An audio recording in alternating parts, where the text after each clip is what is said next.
दोस्तों स्वागत है आपका मूवी स्टॉक चैनल में। आज मैं आपके लिए एक मूवी लेकर आया हूँ जिसका नाम है टैरो। टैरो उन कार्ड्स को कहा जाता है जो किसी का भी भविष्य बता सकते हैं। वैसे तो टैरो मूवी एक हॉरर मूवी है, लेकिन इसकी कहानी बड़ी ही शानदार है। तो बिना समय गवाए मूवी शुरू करते हैं।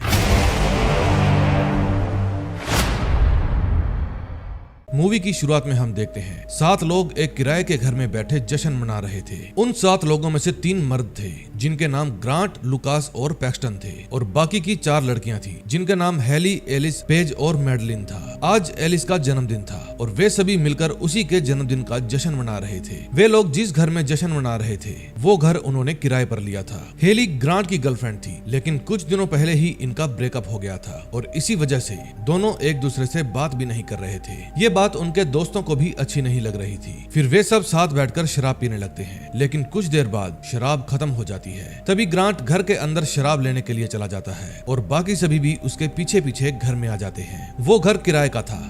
उन्हें नहीं पता था कि घर के अंदर शराब कहां पर रखी हुई है। फिर वे सभी शराब ढूंढने में लग जाते हैं। तभी शराब ढूंढते ढूंढते वे सभी तहखाने में बने एक कमरे में आ जाते हैं। उस रूम के बाहर खतरे जैसा कुछ लिखा हुआ था, लेकिन वे लोग उस पर ध्यान नहीं देते और कमरे के अंदर जाकर शराब ढूंढने लगते हैं। वहाँ उन लोगों को शराब तो नहीं मिलती, लेकिन उन सभी को उस कमरे में एक छोटा सा बॉक्स जरूर मिलता है। फिर पैक्सटन वो बॉक्स उठाता है और उसे खोल देता है। उन्हें उस बॉक्स के अंदर से टैरो कार्ड मिलते हैं। टैरो कार्ड यानी इंसान का भविष्य बताने वाले पत्ते। फिर उन सभी को टैरो कार्ड के जरिए अपना भविष्य जानने की चुल मचती है। उन सभी दोस्तों में से हेली को टैरो कार्ड पढ़ना आता था। फिर वे सभी हेली से जिद करने लगते हैं कि उन कार्ड को देखकर सभी का भविष्य बताओ, लेकिन हेली टैरो कार्ड पढ़ने से साफ साफ मना कर देती है, क्योंकि उसका मानना था कि टैरो कार्ड बुरी शक्तियों से जुड़े होते हैं और उन कार्ड को पढ़ने से कुछ बुरा भी हो सकता है। लेकिन कोई भी उसकी इस बात को नहीं मानता। फिर एलिस हेली को कार्ड पढ़ने का आग्रह करती है। अब आज एलिस का जन्मदिन था, इसलिए हेली उसे मना नहीं कर पाती। फिर सभी लोग बैठ जाते हैं और हेली उन टैरो कार्ड्स को टेबल पर सजा देती है।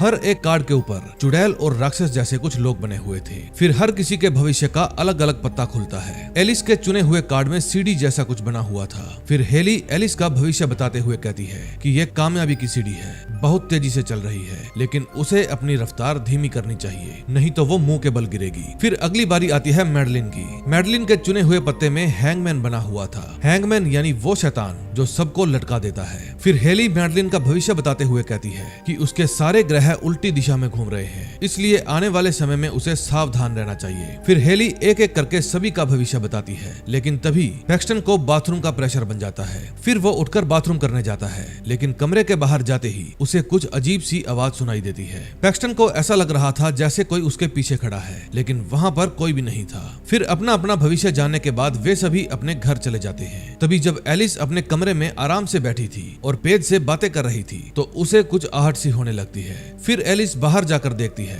तो उसे वहाँ पर कोई नहीं मिलता। वो देखती है कि ऊपर वाले कमरे में से सीढ़ी सरक कर नीचे आ गई थी। फिर उसको देखकर वो हैरान हो जाती है, क्योंकि इतनी बड़ी सीढ़ी अपने आप सरक कर नीचे कैसे आ गई। लेकिन फिर वो उसके बारे में ज्यादा नहीं सोचती और सीढ़ी को वापस ऊपर कर देती है। फिर वो वापस अपने रूम में जाकर बैठ जाती है और दोबारा पेज से बातें करने लगती है। लेकिन तभी अचानक से उसके कमरे के दरवाजे पर जोर से आवाज आती है। वो आवाज इतनी तेज थी जैसे किसी ने कोई बड़ी सी चीज दरवाजे पर दे मारी हो। एलिस फिर से घबरा जाती है और दोबारा रूम से बाहर जाकर देखती है, लेकिन इस बार भी वहाँ पर कोई नहीं था। उसे लगता है शायद उसके दोस्त उसके साथ मजाक कर रहे हैं। फिर वो बहुत जोर से चिल्लाती है कि अगर तुम में से कोई मजाक कर रहा है तो प्लीज मजाक को खत्म करो, लेकिन कोई भी उसकी बात का जवाब नहीं देता। फिर वो देखती है कि वो सीढ़ी दोबारा नीचे आ गई है। इस बार वो सीढ़ी को ऊपर नहीं करती, बल्कि खुद ही सीढ़ी से ऊपर जाने लगती है, ये देखने के लिए कि वहाँ पर कोई है तो नहीं। फिर जब वो ऊपर पहुँच जाती है तो देखती है वहाँ पर बहुत सारी मोमबत्तियां जल रही थी। एलिस को लगता है शायद उसके दोस्त उसके साथ मजाक कर रहे हैं, लेकिन ये कोई मजाक नहीं था,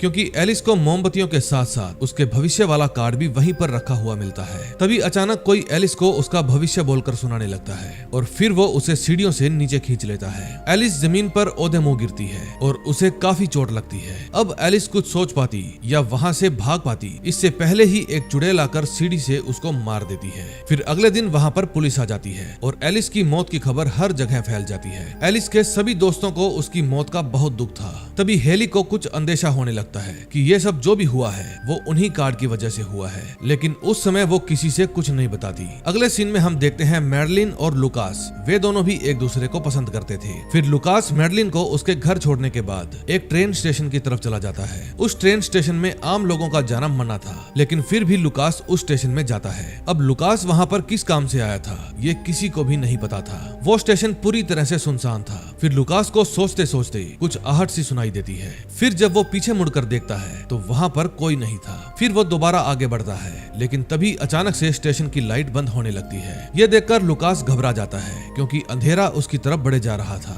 फिर लुकास अपने चलने की रफ्तार और तेज कर लेता है। तभी चलते चलते अचानक से उसके पांव के नीचे एक अखबार आ जाता है। वो अखबार को देखकर हैरान हो जाता है क्योंकि उसमें लिखा हुआ था, लुकास आज तुम मरोगे। तभी उसे भी अपना भविष्य सुनाई देने लगता है। फिर वो तेजी से भागता है, लेकिन मौत उसका पीछा नहीं छोड़ती। कुछ ही देर बाद एक साया उसे मार देता है। फिर अगली सुबह हेली और ग्रांट दोनों साथ में बैठकर बातें कर रहे थे। भले ही उन दोनों का ब्रेकअप हो गया था, लेकिन आज भी वे दोनों मन ही मन एक दूसरे को प्यार करते थे। तभी ग्रांट हेली से बात करने के बाद वहाँ से जा ही रहा था कि उन दोनों के फोन में एक मैसेज आता है। उस मैसेज में लुकास की मौत की खबर थी। तभी पुलिस वाले उन सभी दोस्तों को तहकीकात के लिए बुलाते हैं। पुलिस वालों का उन सभी दोस्तों से बस एक ही सवाल था कि इतनी रात को लुकास उस प्रतिबंधित स्टेशन पर करने क्या गया था, लेकिन सभी एक ही जवाब देते हैं कि उन्हें कुछ नहीं पता। तभी मैडलिन रोते हुए कहती है कि लुकास कल रात मेरे साथ था और अपने घर जाने के लिए निकला था, लेकिन घर जाने की वजह वो वहाँ पर क्या करने गया मुझे नहीं पता। फिर पुलिस वाले थोड़ी बहुत पूछताछ के बाद उन सभी को छोड़ देते हैं। फिर वे सभी घर जाकर बातचीत करते हैं। किसी को भी समझ में नहीं आ रहा था कि 2 दिन में उनके 2 दोस्तों की मौत कैसे हो गई। फिर हेली कहती है कि ये सब शायद उन्हीं कार्ड की वजह से हुआ है, क्योंकि लुकास के भविष्य में निकला था कि उसे नियम तोड़ना पसंद है और नियम तोड़ने की वजह से उसको भारी कीमत चुकानी पड़ी। और एलिस के कार्ड में सीडी बनी हुई थी और उसकी मौत सीडी के कारण हुई। ग्रांट को ये सारी बात बिल्कुल बकवास लग रही थी, लेकिन बाकी सभी को इन बातों पर यकीन होने लगता है। सभी दोस्त बहुत डरे हुए थे क्योंकि अगली मौत उनमें से किसी की भी हो सकती थी। फिर सभी लोग ये तय करते हैं कि उन्हें किसी ऐसे व्यक्ति की जरूरत है जो उन सभी टैरो कार्ड और जादू टोना का जानकार हो। फिर हेली इंटरनेट पर ऐसे ही व्यक्ति को ढूंढने लगती है। तभी उन्हें मिस एस्ट्रम नाम की एक औरत के बारे में पता चलता है और वो औरत टैरो कार्ड पढ़ने में और उन्हें समझने में एकदम माहिर थी। और तो और वो उन सभी टैरो कार्ड्स के जरिए भूतों से भी बात कर सकती थी। फिर उसके घर का पता लगाकर वे 5 दोस्त उसके घर में जाने लगते हैं। एस्ट्रम का खुद का घर भी भूतिया जैसा था। फिर वो दरवाजा खोलती है और सभी को अंदर बुला लेती है। फिर हेली एस्ट्रम को पूरी कहानी बताती है कि कैसे उन टैरो कार्ड्स को पढ़ने के बाद उनके 2 दोस्त मारे गए। फिर एस्ट्रम पूछती है क्या वे कार्ड्स लकड़ी के छोटे से डिब्बे में थे। ये बात सुनकर हेली हैरान हो जाती है कि एस्ट्रम को इस बात का कैसे पता। फिर सारी बात सुनने के बाद एस्ट्रम सारा माजरा समझ जाती है। फिर वो बताती है कि जिन कार्ड से उन लोगों ने अपना भविष्य देखा था वे कार्ड सालों पुराने श्रापित कार्ड हैं। फिर वो उनको कुछ घटनाओं के बारे में बताती है, जैसे 1951 में मेक्सिको में 48 घंटे में 6 रहस्यमयी मौतें हो गई। उन सभी मरे हुए लोगों में सिर्फ एक ही समानता थी कि मरने से पहले उन्होंने एक शादी में टैरो कार्ड से अपना भविष्य देखा था। फिर 1988 में लंदन में भी एक घटना हुई जिसमें दोस्तों का एक झुंड साथ में छुट्टियां मनाने के लिए गया था। उन सभी में से केवल एक ही दोस्त वापस आई और बाकी सभी मारे गए। उन सब ने भी मरने से पहले टैरो कार्ड से अपना भविष्य देखा था। और हैरान करने वाली बात यह है कि उन सभी में से जो एक दोस्त वापस आई वो एस्ट्रम खुद थी। एस्ट्रम वहाँ इसलिए नहीं मरी क्योंकि उसने सभी का भविष्य पढ़ा था सिवाय खुद के। वो बताती है कि उसने सारी जिंदगी टैरो कार्ड को पढ़ने और समझने में लगा दी। उस बॉक्स में रखे हुए टैरो कार्ड इतने खतरनाक क्यों हैं, इसके पीछे भी एक लंबी कहानी है। फिर वो सभी को उसके पीछे की कहानी सुनाती है। आज से कई साल पहले 1798 में हंगरी में काउंट नाम का एक आदमी था। उसकी बीवी प्रेग्नेंट थी और उनका पहला बच्चा होने वाला था। इस बात से वे दोनों ही बहुत खुश थे। फिर उन दोनों को एक एस्ट्रोलॉजर के बारे में पता चलता है। वो टैरो कार्ड देखकर लोगों का भविष्य बताती थी। फिर एक दिन काउंट उस एस्ट्रोलॉजर को अपना भविष्य दिखाने के लिए जाता है। फिर वो टैरो कार्ड देखकर काउंट को बताती है कि उसकी बीवी और उसके पेट में पल रहा बच्चा दोनों ही मरने वाले हैं। काउंट को उसकी ये बात बुरी लगती है। फिर वो एस्ट्रोलॉजर को अपना भविष्य बदलने के लिए कहती है। वो एस्ट्रोलॉजर बहुत कोशिश करती है, लेकिन हर बार उसकी बीवी की किस्मत में डेथ कार्ड ही निकलता है। इसका मतलब उसकी मौत तय थी। इस बात से काउंट बहुत गुस्सा हो जाता है। फिर वो एस्ट्रोलॉजर और उसकी बेटी दोनों को ही गांव से बाहर निकलवा देता है, लेकिन ऐसा करने पर भी उसका भविष्य नहीं बदलता और कुछ समय बाद एस्ट्रोलॉजर की कही हुई बात सच हो जाती है। फिर काउंट गुस्से में आकर उसी एस्ट्रोलॉजर की बेटी को मार देता है। वो एस्ट्रोलॉजर बहुत रोती है, गिड़गिड़ाती है, लेकिन कोई भी उसकी पुकार नहीं सुनता। फिर फिर वो काला जादू सीखने लगती है। फिर एक दिन वो खुद की बलि चढ़ा देती है और अपनी आत्मा को उन टैरो कार्ड्स के साथ बांध देती है। तब से लेकर आज तक जो भी उन टैरो कार्ड से अपना भविष्य देखता है वो जिंदा नहीं बचता। ये बात सुनकर हेली और बाकी सबको समझ में आने लगता है कि अब उनकी भी मौत होने वाली है। फिर हेली एस्ट्रम से उन सभी की जान बचाने का तरीका पूछती है, लेकिन उसे खुद को कोई पक्का तरीका नहीं पता था। फिर वो बताती है कि अगर उन कार्ड्स को नष्ट कर दिया जाए तो शायद वे लोग बच सकते हैं। फिर वे सभी एस्ट्रम के घर से निकल जाते हैं, लेकिन उस घर में जाकर कार्ड वापस लेकर आना उन्हें सही नहीं लगता। उस समय ग्रांट कार चला रहा था, तभी अचानक से कार में गड़बड़ी आ जाती है और वो रुकने लगती है। फिर सभी लोग घबरा जाते हैं। ग्रांट को खुद भी समझ में नहीं आ रहा था कि ये कार अपने आप धीमी कैसे हो गई। तभी वहाँ अजीब अजीब सी आवाजें आने लगती है। मैडलिन हद से ज्यादा घबरा जाती है और कार से नीचे उतरकर पैदल ही भागने लगती है। हेली मैडलिन को रोकने की कोशिश करती है, लेकिन वो नहीं रुकती और बस भागती ही रहती है। तभी कुछ दूर जाने पर अचानक से उसके गले में एक फंदा आकर पड़ता है और एक डरावना सा राक्षस उसे लटकाकर मार देता है। फिर हेली मैडलिन को लटका हुआ देखकर काफी डर जाती है, क्योंकि उसके कार्ड पर हैंगमैन बना हुआ था। तभी ग्रांट वहां आता है और हेली को भागने के लिए कहता है। फिर सभी लोग उस जगह से भागकर बहुत दूर आ जाते हैं। अब उन दोस्तों में से सिर्फ 4 दोस्त ही जिंदा बचे थे,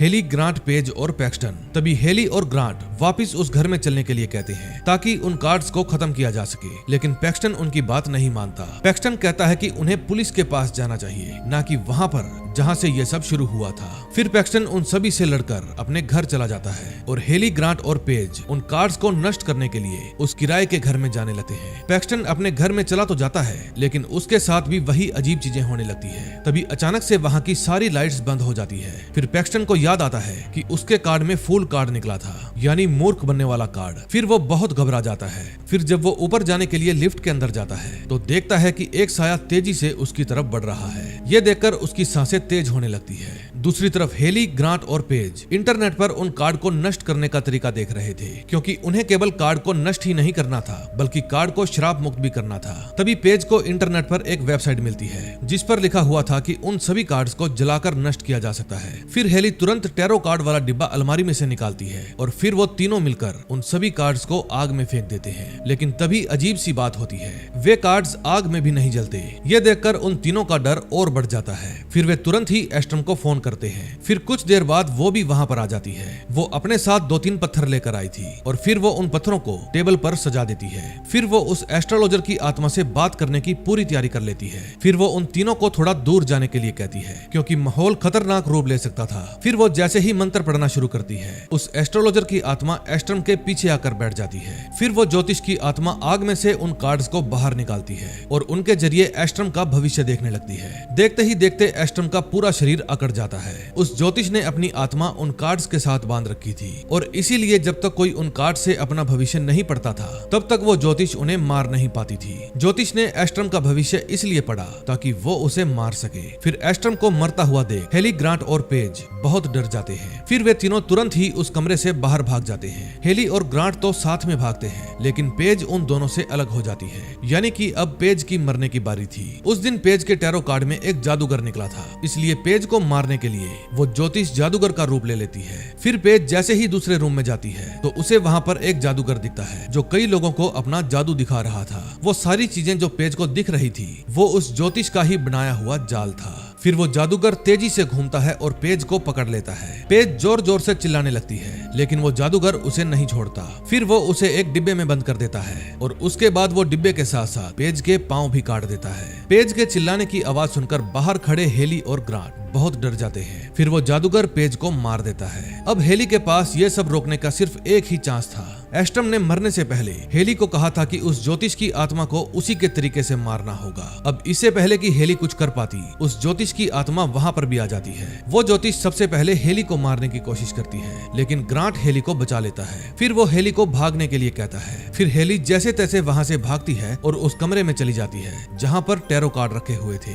तभी ज्योतिष की आत्मा ग्रांट को पकड़ लेती है और उसे आग में फेंकने लगती है। फिर हेली जल्दी से कमरे में जाकर सारे टैरो कार्ड्स टेबल पर बिछा देती है। अब हेली उन टैरो कार्ड से ज्योतिष का भविष्य पढ़ने लगती है। ज्योतिष के भविष्य के लिए डेथ कार्ड निकलता है, यानी ज्योतिष की मौत। तभी हेली टैरो कार्ड पढ़ ही रही थी कि तभी ज्योतिष उसके सामने आ जाती है। लेकिन अब ज्योतिष की सारी चालें बेकार हो जाती हैं, क्योंकि टैरो कार्ड में उसके लिए डेथ कार्ड निकला था। फिर ज्योतिष की आत्मा लगती है और वहां से गायब हो जाती है। अब हेली की इस चाल से कुछ ही मिनटों में ज्योतिष की आत्मा का नाश हो जाता है। ज्योतिष के मरने के बाद ग्रांट भी बच जाता है। फिर हेली और ग्रांट की यह लड़ाई यहीं पर खत्म हो जाती है और वे दोनों अपने घर जाने लगते हैं। जब वे घर जा रहे थे तो एक कार उनके सामने आकर रुकती है। फिर वे दोनों उस कार को देखकर डर जाते हैं, लेकिन कार के अंदर से पैक्सटन बाहर निकलता है। पैक्सटन भी मरा नहीं था। ये देखकर हेली और ग्रांट बहुत खुश होते हैं। पैक्सटन उन दोनों को बताता है कि उसकी किस्मत में फूल कार्ड निकला था, इसलिए वो केवल मूर्ख ही बनकर रह गया। पैक्सटन उन दोनों को आप बीती घटना सुनाता है कि जो साया उसे लिफ्ट के बाहर दिख रहा था वो उसी के दोस्त का था। हेली और ग्रांट को पैक्सटन की ये बातें सुनकर बहुत हंसी आती है और इसी के साथ ये मूवी यहीं पर खत्म हो जाती है। इस पूरी मूवी में ज्योतिष के साथ जो भी हुआ वो गलत था, लेकिन ज्योतिष ने भी उनके साथ जो किया वो भी गलत था। उम्मीद है आपको ये मूवी पसंद आई होगी। सो अगर आपको ये मूवी पसंद आई हो